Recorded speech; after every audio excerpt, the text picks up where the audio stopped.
Everybody, welcome to another episode of Monster Territory, brought to you by the Foul Territory Network. We have a very special guest here today, former Red Sox executive Zack Scott. Zack, I believe you were with the Red Sox 16 years. Sorry if I'm wrong on that. Does that sound about right? 17, but 17. Close enough. But yeah, so you worked in quite a few different things. You were heavy in the analytics, baseball operations. You were the VP of baseball research and operations at one point. Lots of time with the Red Sox. That is a long tenure. I got to ask, it's been a few years now. What are your reflections overall from just your time with the Red Sox, considering how long of a tenure that was? Well, it was an incredible experience. I'm so grateful for all those years. Obviously, we had a ton of success with 4 championships during that time, but we also had there was a lot of opportunities to learn. I had 4 different GMs I worked for. Unfortunately, we also had a lot of last place finishes.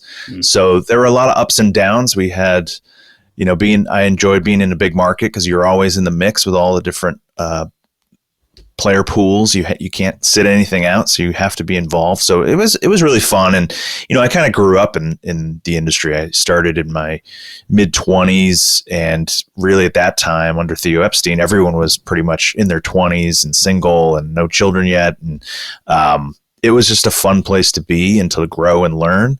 And, it's just spanned so much of my life. So I've just really enjoyed it, really grateful for the experience.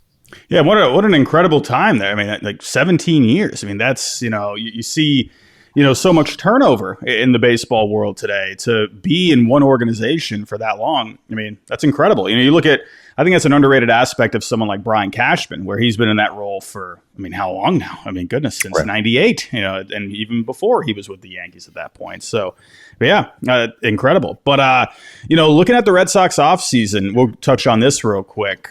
They've made a lot of moves this offseason, trading for Garrett Crochet, signing Alex Bregman just recently, signing Walker Buehler, making a couple other little moves, like, Aroldis Chapman for the back end of the bullpen. Justin Wilson, Carlos Narvaez. If I were to ask you real quick, what's a grade you would give this Red Sox offseason, especially after, considering how long you were in the Red Sox front office? Well, I'll say I'm with the caveat that I'm a tough grader probably. I'd say, a B+ is probably the grade. What could they have done better? It's hard to say. I mean, there's always things you could do better, but I really like a lot of what they did. I love the Crochet trade. I think that's one of those trades that makes a lot of sense for both teams. They're still considered a top farm system, even though they moved a lot of good young talent in that deal. So I think they had a really solid offseason. I like the Bregman signing a lot too. Yeah. It's fun. I'm glad you mentioned the Crochet trade, because I love it for the Red Sox, obviously, but I love it for the White Sox, too. They got a pretty solid package in return. They got Kyle Teal, one of the top prospects in the game, one of the top catching prospects in the game, a guy that he's just a dirt dog kind of a player. I'm going to miss him very much. Getting a guy like Brady Montgomery, high upside bat, coming out of college last year, would have gone higher in the draft if he didn't get an ankle fracture in the College World Series. I think the White Sox did very well there. I'm pretty excited for their future, getting that. But, Crochet, obviously, a huge addition for the Red Sox, a sorely needed ace at the top of the rotation. But I'm kind of right with you. I'm kind of like an A-, I guess, depending on my mood. Some days I'll say an A. I don't think I'll go A+. I would have liked to have seen some kind of an extension possibly for maybe Crochet. Hopefully they can get that done. But I think we can all agree it was a pretty good offseason, at least for the Red Sox. Now, there's been some news over the last week or so. It's funny because I'm sure you would agree with this, where over the years, for as long as someone has been a Red Sox fan, they know very well you can have good times, and then all of a sudden, the next morning, it's not so good of a day that day. There's some bad news followed up. And, I think of a good example where you win the World Series in 2004, Theo Epstein's in a gorilla suit in 2005. So that's kind of how it is in Boston. And unfortunately, after the Alex Bregman signing, very happy times. And then Rafael Devers, he's sitting on the bench in Fort Myers, asked if he would get off of third base? And he said no. And it's been a rather interesting conversation the past few days. I mean, I got to ask you here, based off your own experience in the front office, when you had something like this with a player where they, didn't want to move off a position, maybe you bring in a guy, kind of what do you think about this situation, and how do you think would be the best way to handle this moving forward? Well, I'm not sure what was going on behind the scenes there, but I think in general, you want to try and get ahead of these things as much as you can. So as soon as, you can't do it too early because you may not sign Alex Bregman. Right. And so once you do, though, I think you immediately need to have a conversation with the key players involved. And that's your infield, but especially Rafael Devers. I would have thought, and maybe this is true, that you'd have a plan, you'd have the GM and the manager on the same page about kind of what the plan is, and that Bregman would be informed as to what the expectation is for him position-wise. I think you'd go into it with a plan A. Obviously, you can change those things as you learn more about the players involved in spring training or whatnot, and things can change with health and other things that happen. But I think you'd want to already kind of know, like, we're bringing in Alex Bregman to play position, second base or third base, and have a plan in mind and already immediately communicate what that plan is to the players it affects, like Casas and Devers and maybe Yoshida, like trying to have that conversation. They may have had that conversation and then, guys just kind of go rogue with the media. I tend to be pretty laid back about how players handle things in the media. I'm a broken record for people that have worked with me, that I'm always saying, like, hey, this is entertainment. We're not, it's not Pentagon secrets. If things leak out, I never really freak out. If players kind of say the suboptimal thing to the media, that's not a huge deal. In some ways you want your big money player like Devers to want to be the third baseman. I think it was something that, with Bogaerts at short, it was one of those conversations that sometimes I think there was fear that we may want him to move at some point. And I just think you have an open dialogue about those things and, understand the player's not always going to want to do it, but you have to have good communication to get to where you want to be as an organization. Yeah. And I think you bring up a good point there where, there's ifs in this situation. A big if is Triston Campbell right now for the Red Sox, one of the top prospects in all of Major League Baseball. According to reports, from the guys in Boston, they seem to be very high on him, and it seems like they're giving him a bit of a lane to try and win the job out of spring training.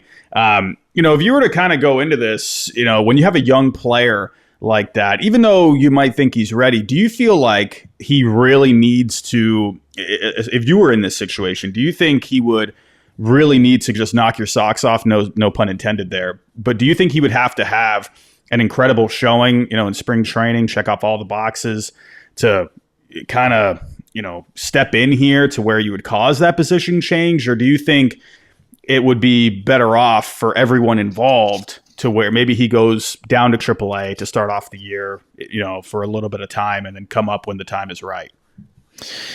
Yeah, I think I'm not a big fan of young players breaking with the team out of spring training. I think when you do that, you're almost removing your safety net throughout the long course of 162 games. Him being in AAA is a good thing. And he's going to come up and play. Like, this guy, they should be excited about this player.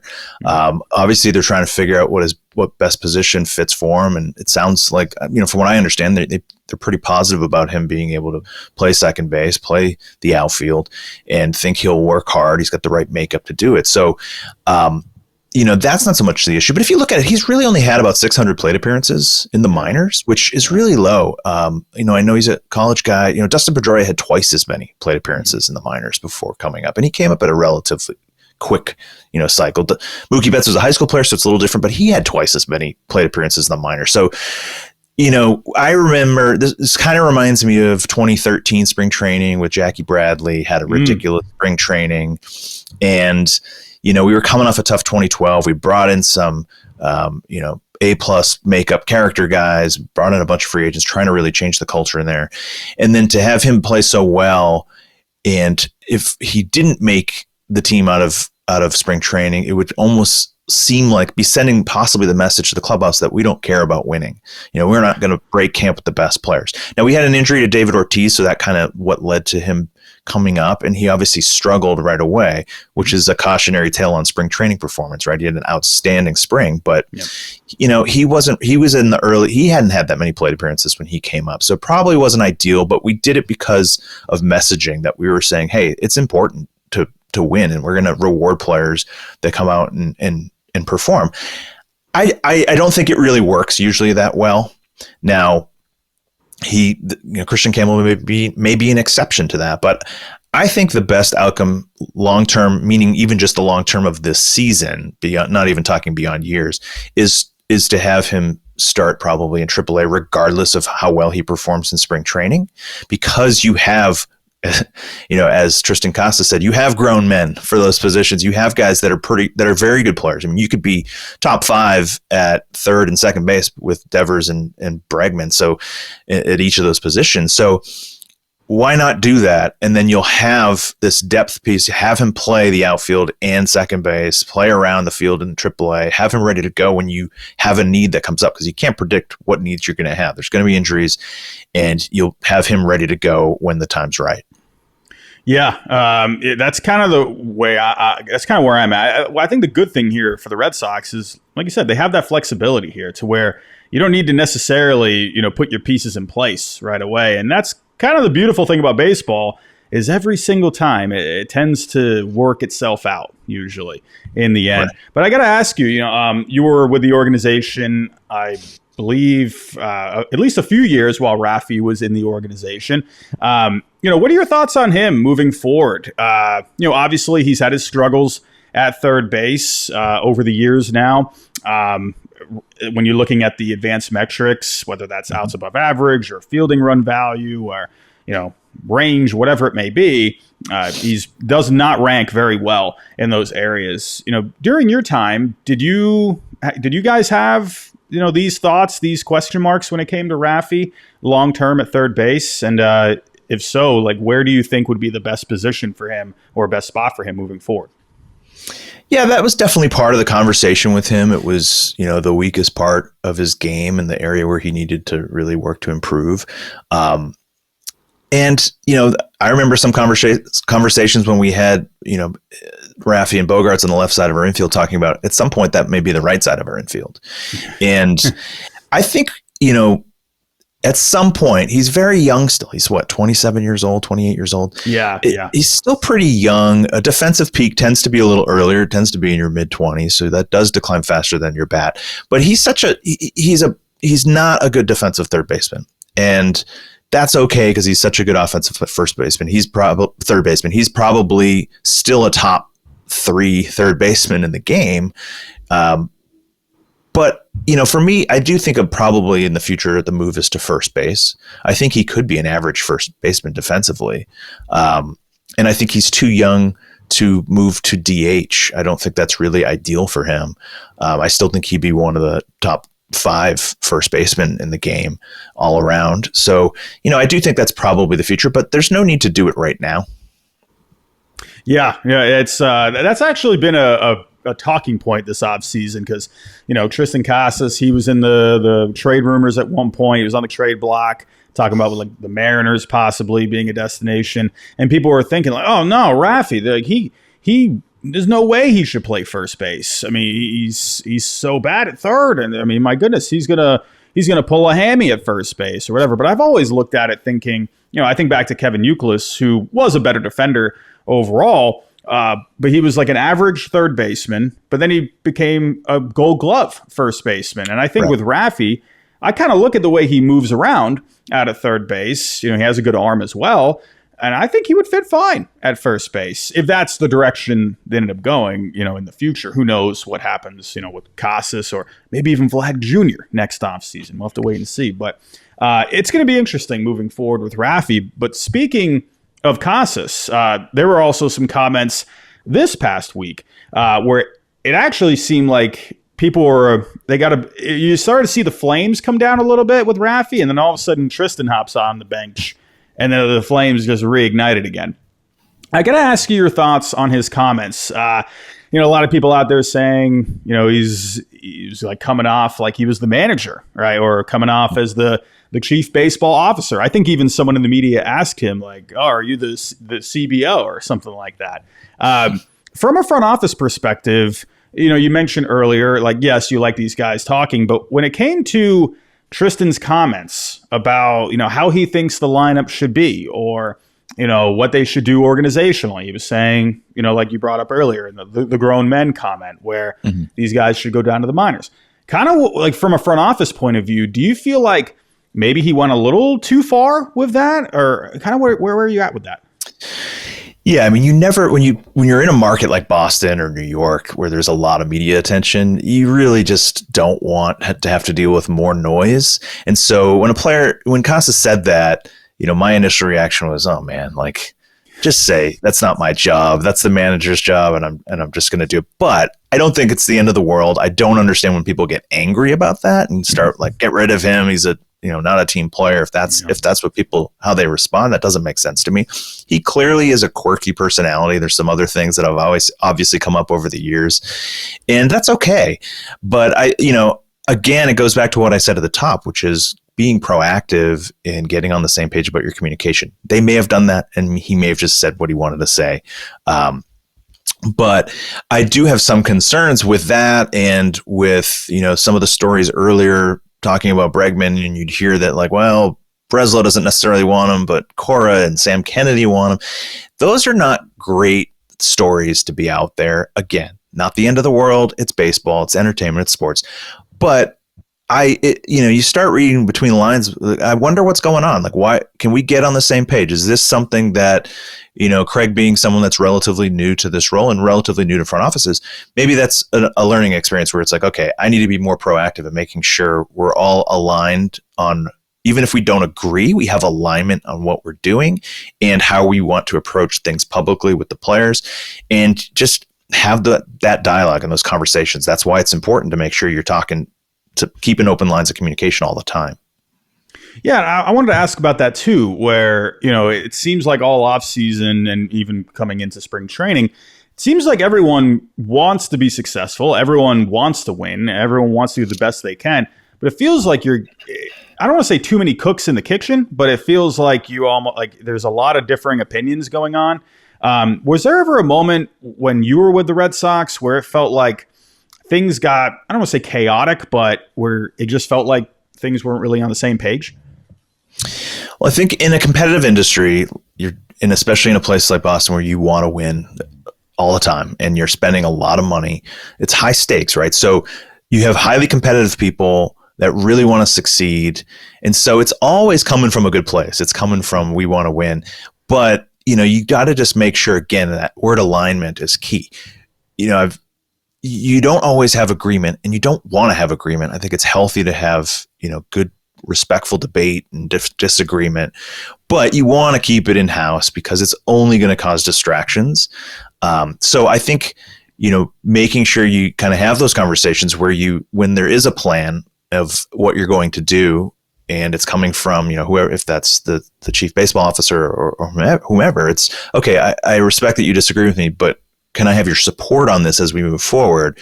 Those are the key things that may or may not be happening, but you need to have happen, and they need to mean it when they say, yes, I do, and not kind of just go and vent to a media member or someone else saying, like, I really want to get this guy, but so-and-so doesn't. And you just don't want to have that, because it really seems like there isn't alignment, which could lead to other issues down the road.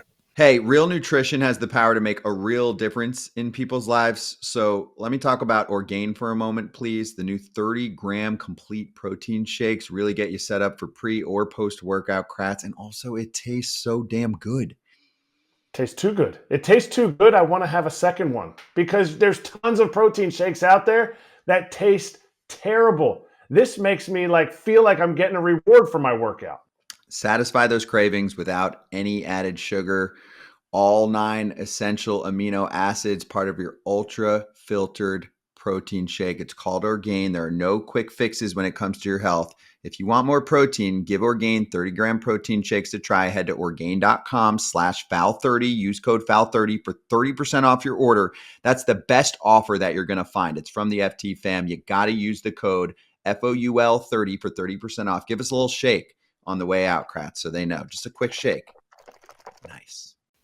Do you think there's like with that, do you think, there's always the old phrase, it always success or failure always trickles from the top. Do you think this could be, possibly something with ownership, communication from there? Or do you think it's just really a lot of guys in the front office that are, just passionate about what they're doing and maybe they're just not fully seeing eye to eye? Where do you think this, I don't want to say chaos, that's not the right word, but you're seeing these disagreements coming out into the public. How do you think, where do you think this is coming from? I think it comes with pressure, right? The Red Sox have been disappointing, fairly mediocre for a while now. There's a lot of frustration within their fan base of not being aggressive enough. And I'm sure some people wanted to be aggressive. And so if they felt like, well, I wanted to be aggressive and I don't want to wear this criticism, that's where I think this stuff comes from, is people trying to separate themselves from maybe other people that were more conservative in how they wanted to approach things. They made a lot of they kind of shot themselves in the foot sometimes by making public statements to set not managing expectations well, setting expectations really high. Obviously the full throttle comment from a couple off season ago, even this off season saying, we're going to go over the luxury track. There's no real upside to saying stuff like that because you can't control how, the offseason goes. Like you could offer Juan Soto $700 million and another team can offer him $65 million more than that. And, you can't control it. It's not fully in your control. And that's what makes those jobs difficult. So there's no reason. I think they could do a better job of managing expectations, I guess is what I would say to that.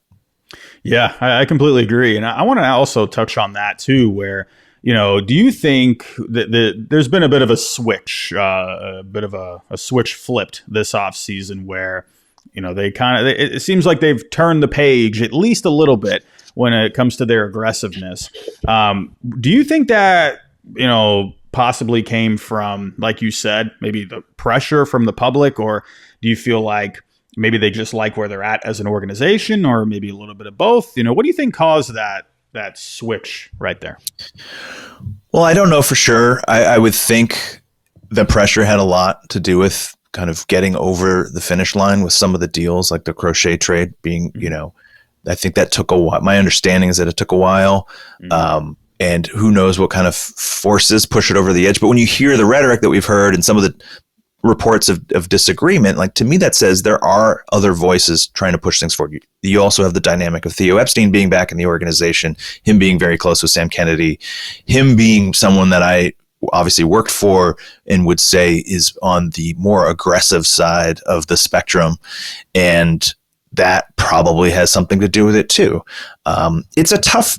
The industry's changed a lot in my time, and a lot of that is maybe someone would say the fault of people like me with analytics backgrounds, but a lot of how decisions are made, there's a lot of analytical tools that are used to do this. And while I think that's great because they're frameworks to help you make decisions, sometimes people see them more as formulaic, and then it's like, well, this is the value of this player, and if we go over that value, then we're doing something bad. And to me, it's like, well, if you're the Boston Red Sox or the New York Yankees, the New York Mets, you're not in the business you're not getting a trophy for having the most efficient payroll. You don't have the constraints of a Tampa Bay. So by definition, you're going to be overpaying for some players. That doesn't mean there's no limits. It doesn't mean you just go crazy, because that's how you could, get yourself into a trap like we did before the Dodgers bailed us out in 2012 with Crawford and Adrian Gonzalez. Still shocks me to this day. I still remember that. Like I was like, whoa, what the? Yeah, we were the same way when they approached us about it. But I think you want to maintain flexibility. You have to look at your roster and say, where are we? Are we in a place to compete? They are. They still have three of the best prospects in baseball, even after that big trade. So you're going to have young talent coming into your roster that's going to be making far less money than what they're going to be producing if they turn out to be as good as they, people think they are. And so you can take those bigger risks. We could sign a David Price to the deal that we signed him to because we had Mookie Betts and Jackie Bradley and Andrew Benintendi and Rafael Devers. We had this talent pipeline that was going to be quote unquote underpaid, right, for what they're producing because of the system. So, I think that's kind of the mindset that needs to be there. I don't think it was always there over the last several years. I think it was, sometimes, and this happens with a lot of teams, you're trying to win deals, whatever that means to you, rather than win games. And so I think it's important that if you try, I saw Andrew Friedman has said this publicly, if you try to win every free agent deal by $1, you're going to finish third all the time. You're never going to sign the guy. So it's uncomfortable, but you have to get uncomfortable to get the guys that you need to make your team better. Yeah, and I'm glad they took that step a bit this offseason, And when you look back over the years of John Henry under the ownership, where this offseason, it kind of falls right in line with how it's been in the past, where he doesn't like he doesn't like signing off on the long-term deals for guys over 30. Bregman, that ended up being a good example there, where they went with the higher AAV. And then if you go back, to with the organizational farm system, they've always been in a pretty good place. Payroll has usually been in a tidy place when they get aggressive. Do you feel like they followed that blueprint here this offseason? Yeah, I do. I think it's all contextual when you're aggressive. And, it made sense when Chaim came aboard. I was only with Chaim for 1 year, but it made sense at that time, given the outlook of our team and the timing of where our prospects were and where our farm system was, that wasn't the time to be aggressive and going into 2020. And so, but at some point it is. And I think, one of the things that mixed those plans up a little was that they had a surprisingly good season in 2021 and almost got to the World Series. And I think they had a lot of good fortune. They were like the healthiest team in baseball. A lot of things went right. And that probably was an unrealistic expectation that kind of ended up leading to some of the pressure down the road when they didn't meet those expectations again. So, but yeah, I think that's definitely part of it. I mean, look, John Henry's not wrong if he thinks that these long-term deals are bad. They are. I mean, it's the riskiest part of the market, but you have to construct a roster that allows you to take those kind of risks. But yeah, I've always said to people that work with me, it's like the free agency is like a really robust housing market where you're getting into bidding wars, but you're buying cars, not houses. You're buying depreciating assets if you're going to, past age 33, 34, whatever. And so they're high risk deals, but sometimes there are contexts where it makes sense to do it. Yeah, for sure. And I also want to bring up too, you mentioned Theo Epstein earlier, and he came back to the Red Sox or to the Fenway Sports Group last year. And Sam Kennedy touched on Theo Epstein being a bit of I'd say a mentor for Craig Breslow. He actually made these comments. I want to read them to you, saying Theo was really, really helpful and provided counsel along the way that helped us think about different deal structures and also ripping up different deal structures when they don't work. I really think it helped Brez in terms of you're talking about perhaps the best negotiator in the history of baseball agents, and Brez is still 1.5 years, 2 years on the job. Thinking back to your time with Theo, obviously a highly successful executive in the front office with both the Red Sox and the Cubs. What do you think he brought to the table, other than what we just read here, talking about different deal structures and whatnot? How big of a role do you think he's been with Breslow since coming back to the Red Sox? I know obviously you don't know, exactly, right, but based off of your, experience with Theo, how do you think he, could have helped Breslow here? Well, he's a tremendous resource to really anyone there. Theo is a deal maker. He is someone, that's how I always viewed him. He was someone, like I said, he's on the aggressive side, but he's not, if I was to kind of look at the 4 GMs I worked for, Dave Dombrowski would probably be the most aggressive when it comes to those types of deals. And Theo would be kind of closer to the middle, but on the aggressive side. And maybe the other guys would be a little bit more conservative, with Chaim being farther left on the conservative part of that scale. But Theo's a deal maker. So that's the perspective he's bringing, but he's also very smart. He's not just going to make deals to get deals done. It's going to be very targeted, but there's a ton of experience there, obviously negotiating deals. And like you said, Craig's, relatively new to front offices in general, right? Like he rose pretty quickly after his playing career. Good for him. But there's a database there in Theo's mind of all the experience he's had, and he's also very creative to help think through things. So that he's a great resource to have. And I'd say overall, there's still some relative inexperience at the top of baseball operations there. So I think having him there as someone who's obviously very seasoned is just great for a lot of people.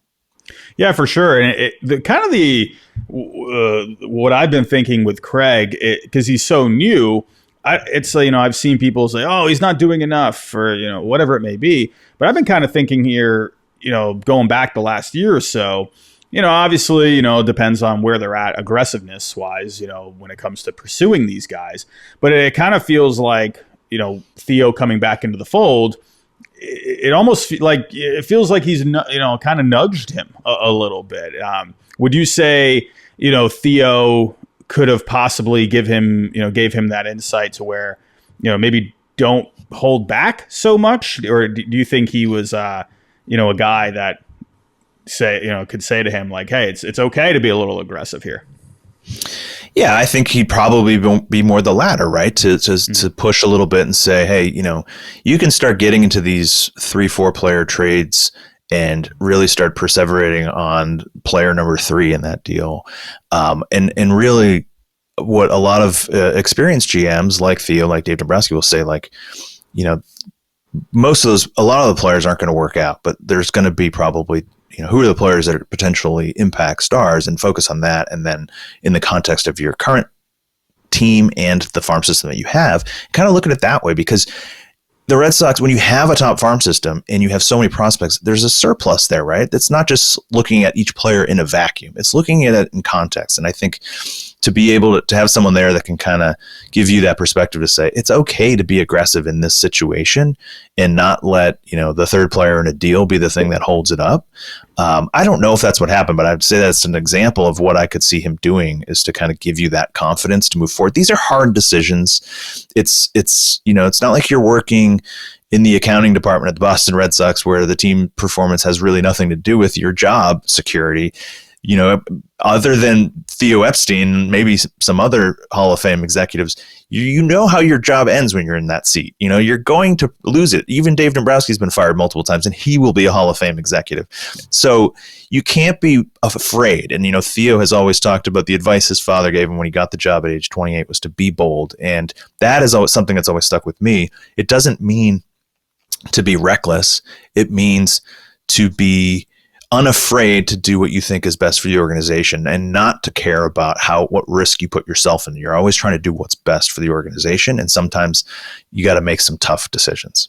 Yeah, and I think with Craig, I'll give him a lot of props because, he came to run the show in Boston after being, when people think back prior to that, him coming back to Boston, they had good memories of him, helping win the World Series in 2013. And, people were like, oh, cool, Craig, he's running the show now. But then you have the pressure cooker side of things. And, I give him a lot of props to coming back into this fire, I would say. And, and I'd say overall had a pretty good offseason. And I think Theo definitely helped there. But one more question before we wrap things up here. Based off kind of what you've seen this past offseason, getting the Bregman deal done, making the big Crochet trade, and also along with kind of seeing what's happening so far in spring training, kind of what are your thoughts on the Red Sox moving forward? Would you say they're in a much better place now? Kind of where are you at now with the Red Sox? I do think they're in a much better place. I think the challenge for them, I think they should compete for a playoff spot. Can they win the division? That's going to be tough, but Baltimore and New York are tough, although Baltimore hasn't really added a whole lot this offseason, and the Yankees obviously lost Soto, but added some other pieces. So it's going to be tough, but they can compete for the division. I just think, given the playoff structure and how it's changed over the last few years, they have a good shot to make the postseason. I expect them to be in it all year. Long term, the challenge for them will be, on the one hand, long-term deals are risky, but when you have some short-term situations like, Crochet is only a couple years, Bregman could opt out after if he has a good year. Now you're looking at, potential roster churn, and that may be fine for the Bregman situation because of someone like Campbell ready to be an everyday guy at that point, perhaps. But maybe a little tougher with some other guys. So that can be tough. Like kind of rebuilding your team every year can be tricky, but it gives them a lot of flexibility. So there's pros and cons. There's trade-offs there, but I think they're in a good spot. They obviously still have 3 really good young prospects that are getting closer to being ready. I assume Roman Anthony will be probably getting significant at bats by the end of the season. He should be on that path if they need it. And then, a couple other guys, obviously Campbell and Mayer, they're in a good spot. I think they're in a very good spot going forward. And they haven't spent all their dollars long term, so they still have financial flexibility. Yeah, that is definitely a good thing. The goal from what I've seen, and have heard people in the front office say is they want to be like the Dodgers. Well, that might be a hard goal at this point because they're just doing so many good things. But I agree. I think they're definitely in a good spot moving forward. Hopefully, just no gorilla suits or anything moving forward. That'd be pretty nice. But Zack, man, I want to thank you for joining today. This has been a great conversation. It's cool to hear the kind of the front office side of things, especially with stuff like this. Let the listeners know at home. What do you got going on? I believe you have a podcast going on now. What can you tell the viewers at home? Well, the podcast has been on an extended hiatus, but I did start one last year called Deconstructing Champions, The Art and Science of Winning.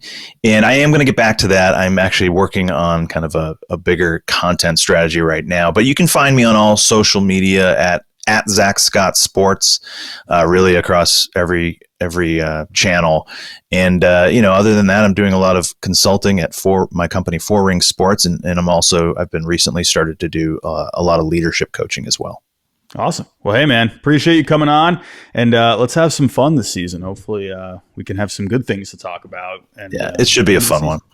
I think it'll be a good one. But Zack, thank you so much. Appreciate your time. But everyone, thanks for joining today for this episode. Hit the subscribe button if you're here on YouTube. And if you're listening on podcast format, give us a 5-star review. Helps out with the algorithm. But everyone, go have yourself a good rest of your day. And I'll talk to you next time.